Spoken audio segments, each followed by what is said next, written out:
আমাৰ অষ্টাদশ শিশু সমাৰোহ আৰু মহাৰজত জয়ন্তী বৰ্ষৰ সামৰণি অনুষ্ঠানৰ এই অনুষ্ঠানত পতাকা উত্তোলনেৰে আজি এই কাৰ্যসূচী আৰম্ভ কৰা হৈছে।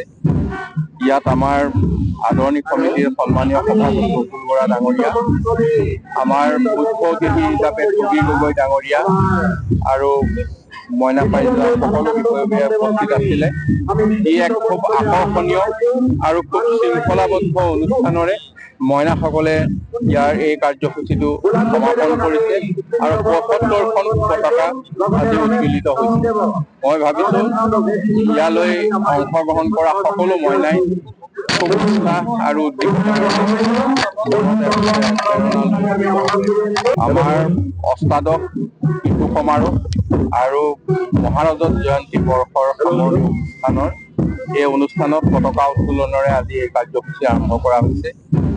ইয়াত আমাৰ আদৰণি সমিতিৰ সন্মানীয় সভাপতি বকুল বৰা ডাঙৰীয়া, আমাৰ মুখ্য অতিথি হিচাপে ঠগী গগৈ ডাঙৰীয়া আৰু মইনা পাৰিজাত সকলো বিষয়ববীয়া উপস্থিত আছিলে। ই এক খুব আকৰ্ষণীয় আৰু খুব শৃংখলাবদ্ধ অনুষ্ঠানেৰে মইনাসকলে ইয়াৰ এই কাৰ্যসূচীটো সমাপন কৰিছে আৰু ৭৫খন পতাকা আজি উদ্বেলিত হৈছে। মই ভাবিছো ইয়ালৈ অংশগ্ৰহণ কৰা সকলো মইনাই খুব উৎসাহ আৰু